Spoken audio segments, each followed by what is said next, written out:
questões que envolvem o sistema prisional. É claro que um cidadão como esse, reincidente, e não é a primeira vez que isso acontece, parece que a justiça não alcança devidamente a ponto de evitar outra tragédia como essa que poderia ter acontecido. Nós temos diversas questões relacionadas a isso, né? Aqui em Alagoas ocorreu esse problema envolvendo essa manifestação dos agentes penitenciários. Ontem tomei conhecimento que em Goiás os agentes penitenciários estão em greve por mais de 10 dias e a situação fica mais crítica a cada dia naquele estado. Nós tivemos uma rodada de negociação inicial com o governo do estado. O governo do estado concedeu uma bolsa no valor de R$400 para minimizar a diferença salarial que existe entre a categoria de agentes penitenciários e as demais forças da segurança pública. Entretanto, a categoria não aceitou essa bolsa e decidiu paralisar. Nós sabíamos que que tudo isso poderia causar, né? Todos nós chegamos a alertar o secretário de Defesa, que tomou suas medidas também.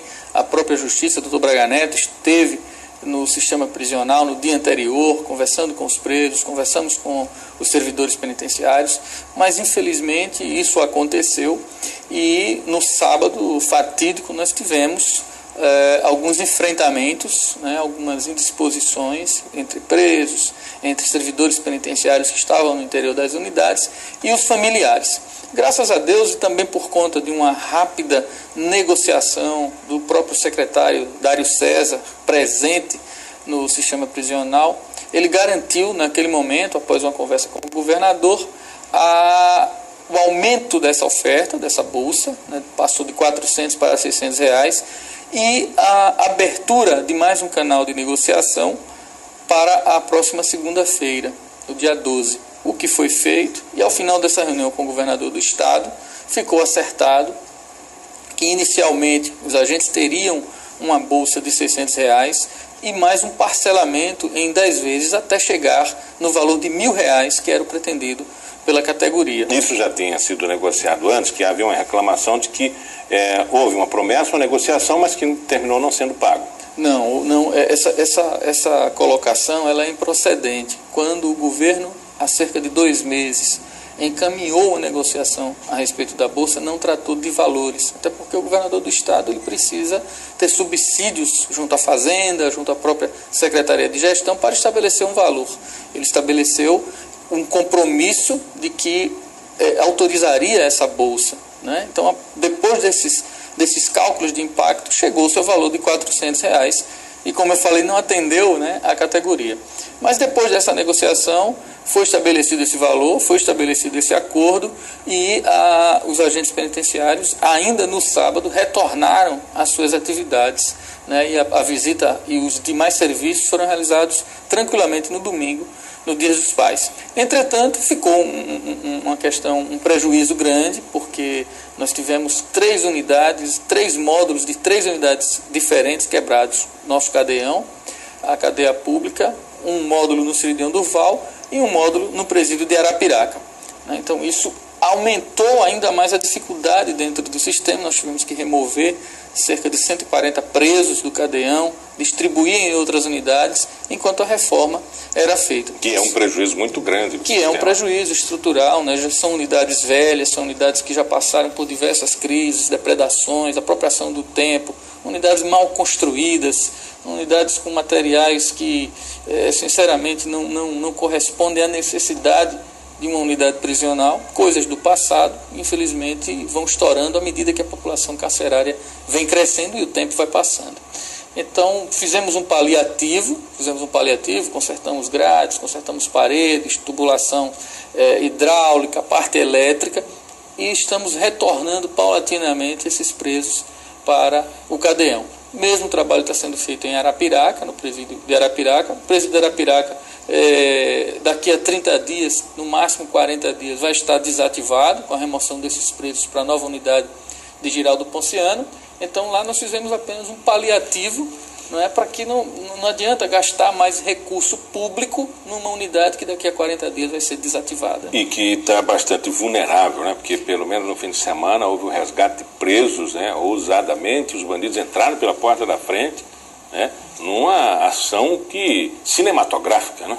É verdade, tanto pela ousadia quanto pelo potencial bélico, né, desse grupo que atentou contra o presídio de Arapiraca, que atentou contra a vida de agentes que estavam de plantão no dia. Então, tiros de fuzil 762, 556, armas de controle do Exército. Então, foi uma ação, além de ousada, demonstrando também o grau de periculosidade e o potencial de alguns criminosos que estão hoje no sistema prisional. O movimento paredista dos agentes terminou contribuindo para esses reveses, por exemplo, a invasão do presídio de Arapiraca, 2 mortes no sistema prisional aqui em Maceió.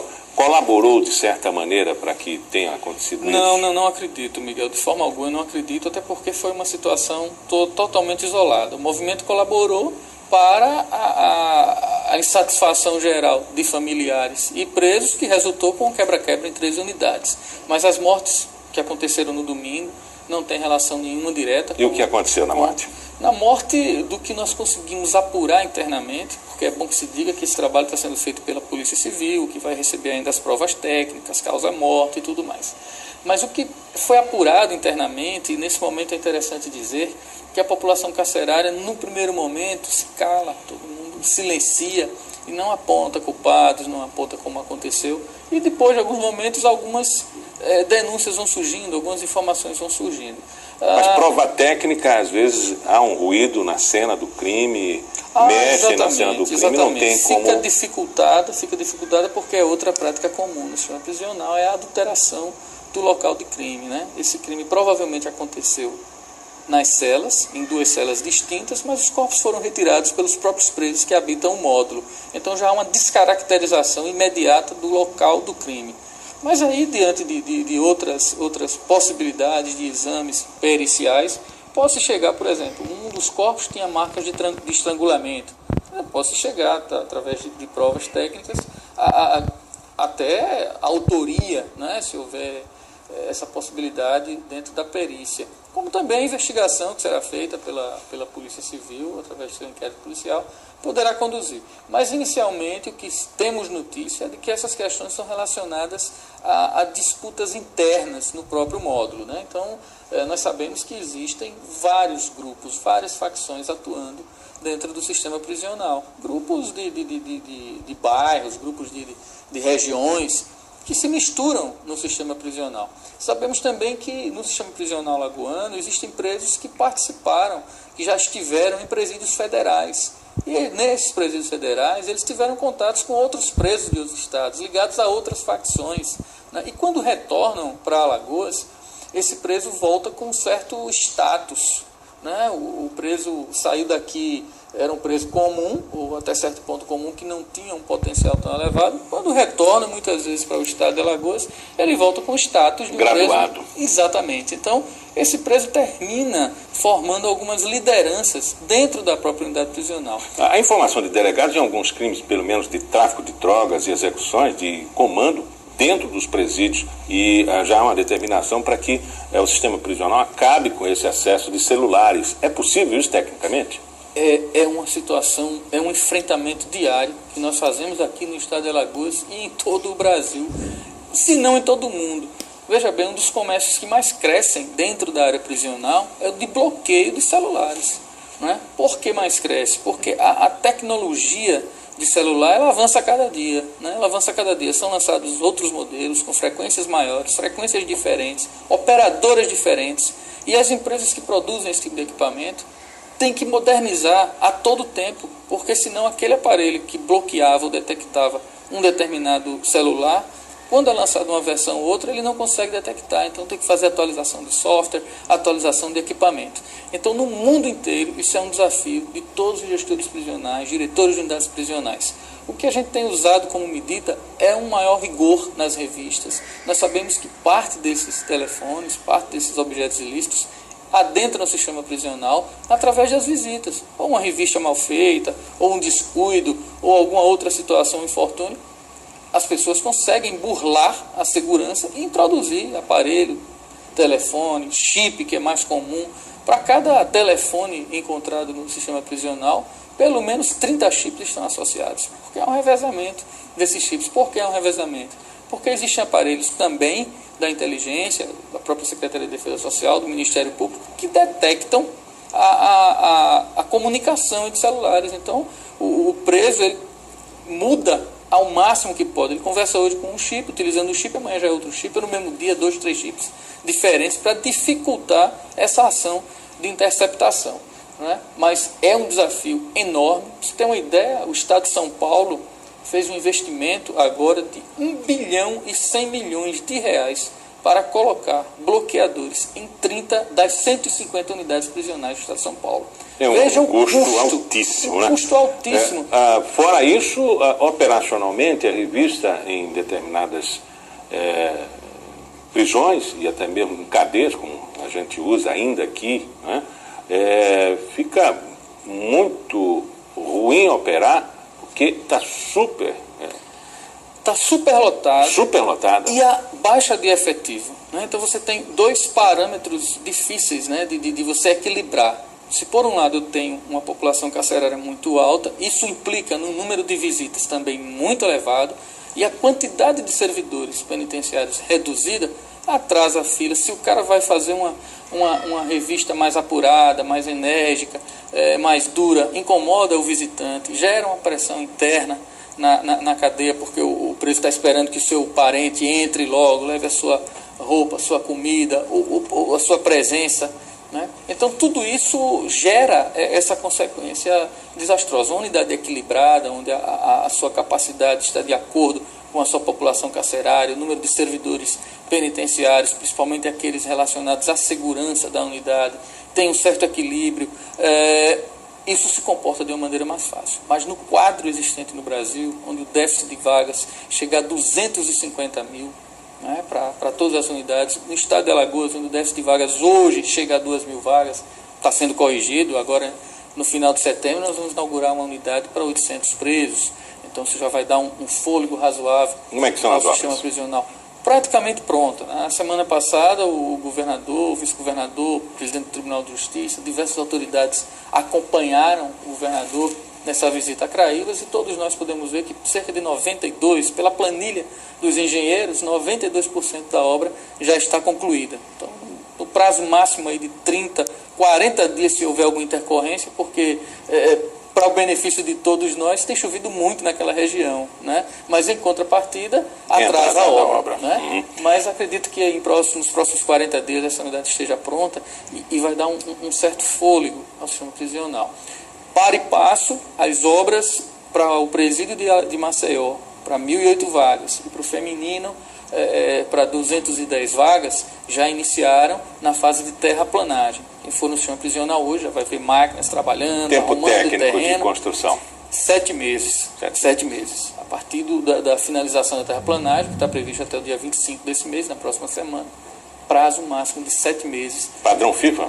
Padrão FIFA, padrão FIFA. Eu digo assim, padrão FIFA em termos de não segurança. Não tão caro quanto os estados da FIFA, mas... Em segurança também, todos os critérios de construção de um presídio. Todos os critérios, inclusive resistência do concreto, teses apresentadas por diversas pessoas, né, funcionalidade, porque a unidade prisional é uma construção muito específica. Né? No Brasil não existe padronização, infelizmente, de unidades prisionais. Existem unidades prisionais com corredores enormes, que dificulta a fiscalização dos agentes e a própria segurança do agente. O exemplo nosso aqui é o presídio Baldomero Cavalcante.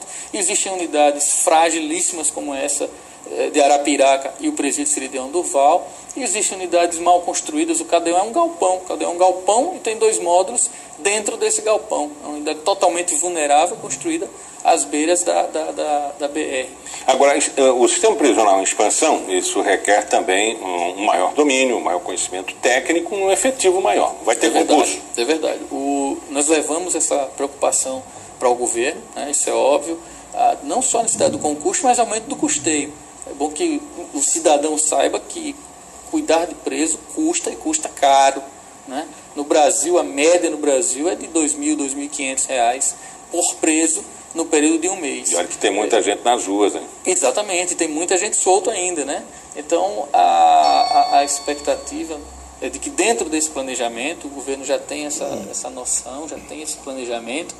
Para e passo, a gente vem adotando outras medidas, porque alguém vai ter que tomar conta dessa estrutura. Se concurso público ou se contratação temporária, até que o Estado tenha condição, dentro do seu limite de arrecadação, de contratar pessoal, ou a utilização de empresas especializadas, através de contratação em processo licitatório, de empresas especializadas em cogestão prisional, isso é uma decisão que vai caber ao governo, depois de consultar a Secretaria da Fazenda e a Secretaria de Gestão Pública. Algum investimento no manicômio judiciário? Há informações de que Sim. ainda existem presos em cadeiões, celas no interior do Estado, em cadeias públicas, que tem problemas psiquiátricos e que o lugar deles seria em tratamento. Veja bem, o abandono que aconteceu nesse Estado ao longo da história. O Centro Psiquiátrico Judiciário, comumente conhecido como manicômio judiciário, né, que esse termo quase não se utiliza mais na literatura, ele já foi referência na América Latina. É uma das primeiras unidades aqui de Alagoas, unidades voltadas para esse tipo de tratamento, é a única até hoje existente no Estado, e ao longo desses 40, 45 anos de existência, ela não sofreu, não passou por nenhuma reforma. Nós reformamos no ano de 2012 2 alas, essas alas estão funcionando bem, mas existem mais 7 alas, enfermaria, outras áreas que deveriam estar funcionando e elas vão passar por uma reforma a partir do ano que vem. Por que a partir do ano que vem? Nós iniciamos um processo licitatório para aquisição de material de construção e a própria superintendência vai viabilizar essa reforma no presídio, no manicômio, no nosso centro psiquiátrico judiciário. Então, está prevista a reforma de toda a unidade, a recuperação das alas. É uma unidade boa, apesar de velha, é uma unidade boa, é uma unidade que se presta bem ao tratamento. Nós vamos adaptar outros setores voltados para atividades que devem ser realizadas, né, pelos pacientes. Através de um convênio com o governo federal, nós conseguimos viabilizar a construção e inclusive com equipamentos de uma sala de praxiterapia, onde essas pessoas vão poder fazer atividades, o que vai aumentar a capacidade do Centro Psiquiátrico Judiciário. Mas essa só deve iniciar no ano que vem. Normalmente é um processo antigo, né? Tem que se quebrar esse paradigma. O preso dependente químico também iria se utilizar da assistência do antigo manicômio, vamos dizer assim, o centro psiquiátrico. É um modelo já ultrapassado, precisa ter uma atenção especial, um módulo diferente? É verdade, é um modelo ultrapassado porque o paciente psiquiátrico ele tem uma patologia, né? Ele tem um acompanhamento de psiquiatra, ele toma uma medicação, é todo um processo diferenciado. Enquanto que o dependente químico ele precisa de um tratamento muito mais voltado para a sua reinserção, para a sua elevação da sua autoestima. E hoje ele está no cadeião ou no presídio? Exatamente, ou nas delegacias, né, o que é mais danoso. Nós estamos, inclusive, daqui a pouco eu vou estar com o vice-presidente do Tribunal de Justiça, Dr. Tutimé Zairan, que apresentou para a SGAP um projeto belíssimo, inédito no Brasil, que é justamente a construção de um ambiente,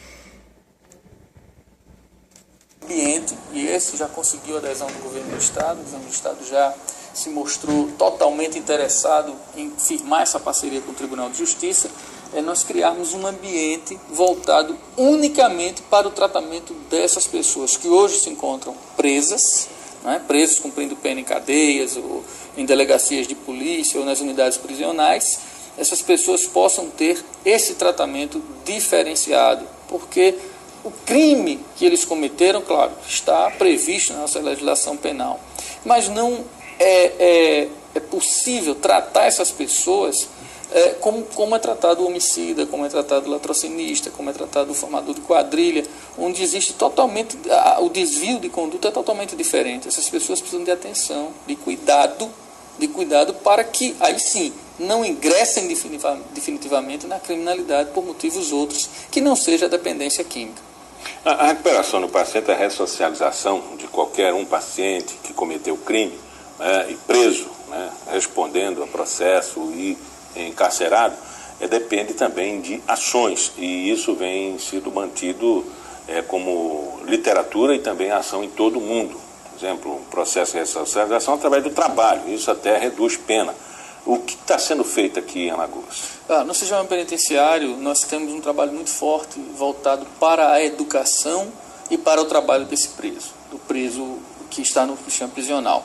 Por exemplo, em educação, nós temos parceria com o SESI, com a Secretaria de Educação, no sentido de manter em todas as unidades prisionais, com exceção do cadeão. Por que exceção do cadeão?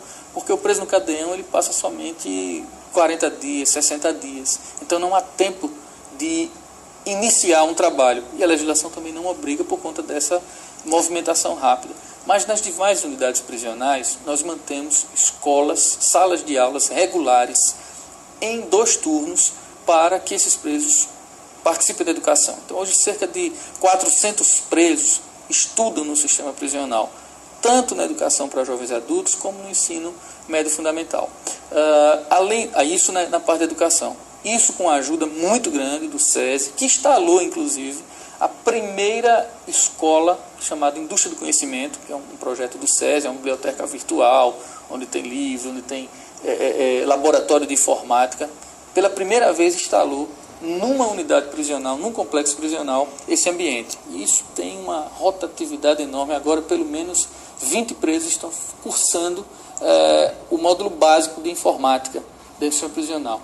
O Senai também possui 2 salas onde funcionam cursos técnicos fornecidos pelo Senai, com instrutores do Senai. Nós estamos ampliando essa escola do Senai para mais 2 salas, serão 4 salas, e hoje cerca de 450 presos são atendidos nessa estrutura de educação, né, incluindo 400 na educação formal e nas capacitações oferecidas pelo Senai, mais 50. No trabalho, para você ter uma ideia, toda a manutenção do sistema prisional é feita por presos.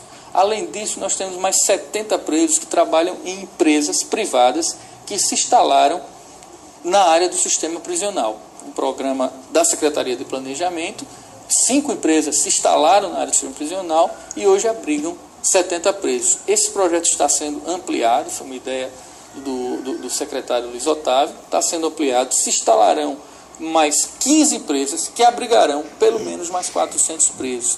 Então, somente em empresas nós teremos próximo de 500 presos trabalhando, contratados por essas empresas, enquanto estiverem presos. Além disso, nós temos parcerias com a Secretaria de Educação, a Secretaria de Defesa Social. Há de se ressaltar uma quebra gigantesca de paradigma. Hoje nós temos 25 presos do regime semiaberto trabalhando nos quartéis da Polícia Militar, na Academia da Polícia Militar, no Hospital da Polícia Militar, no quartel-geral da Polícia Militar. Então, isso é um projeto muito bom. O Estado apresenta não só o seu papel enquanto custodiador, mas apresenta também o seu papel como ressocializador.